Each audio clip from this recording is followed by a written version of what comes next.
Тәуелсіз Қазақстанның өткені мен бүгінгі жетістіктері. Мақсаты 20 ғасырдың елімізге сыйлаған басты байлығы тәуелсіздіктің оңайлықпен келмегені жайында тыңдаушыларға жете түсіндіру. Қазақстанның тәуелсіздігі мен егемендігін қазақ тарихындағы алатын орны, құндылығы жайлы ақпаратпен тыңдаушылардың білімдерін толықтыру. Тыңдаушылардың бойына жоғарғы патриоттық сананы қалыптастыру, өз елі үшін мақтаныш сезім, отанның мүдделерін қорғау жөніндегі азаматтық борыштарын орындауға тәрбиелеу. 1991 жылы 16 желтоқсан күні Қазақстан Республикасы тәуелсіздігін алды.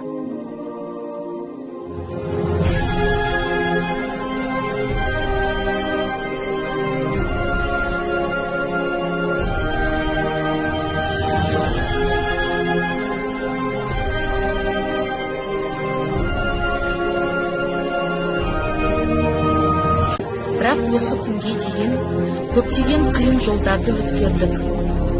Біз өз отанымызды кескілескен жоңғар шапқыншылығынан қорғадық.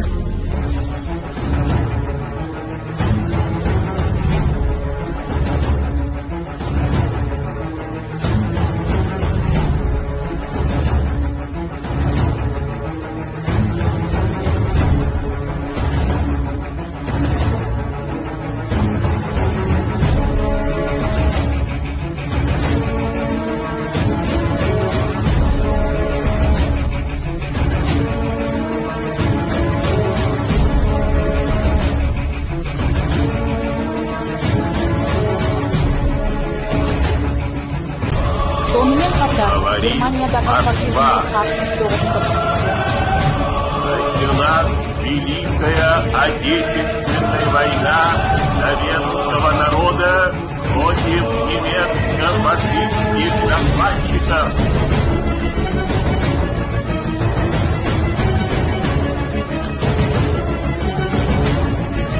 Семей полигонындағы ядерлық бомбасына кешірдік.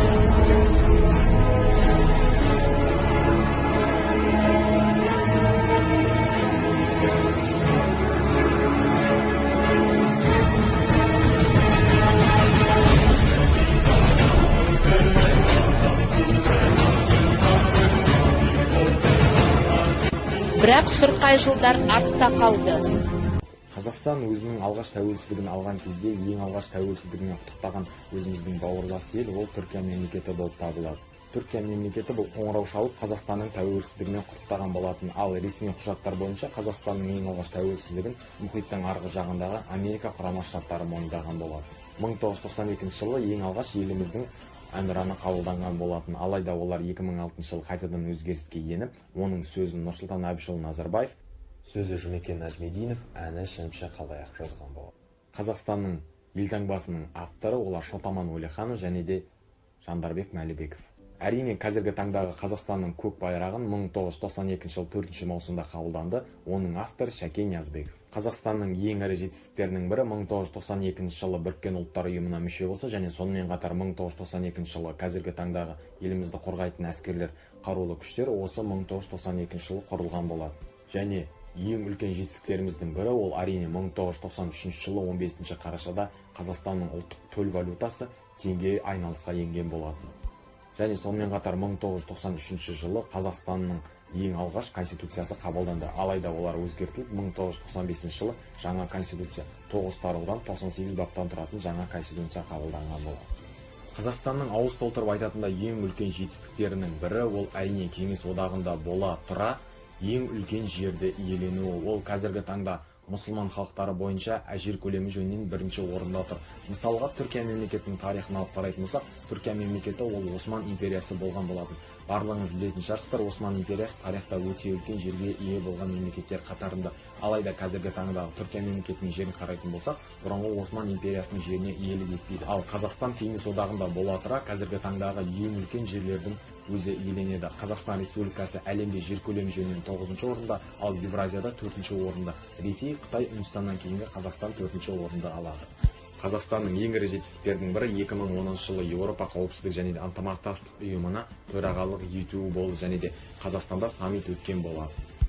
Ауыз толтырып айтатын жетістіктеріміз өте көп. Солардың бірі 2012 жылы Қазақстан әлемдік аренада экспо көрмесін өткізуге мүмкіндікті алады. Және де бұл экспо көрмесі 2017 жылы Қазақстанның астанасы Астана, қазіргі Нұр-Сұлтан қаласында өткен болатын. Бұл Қазақстанның әлемдік деңгейдегі өзінің беделін көрсетті.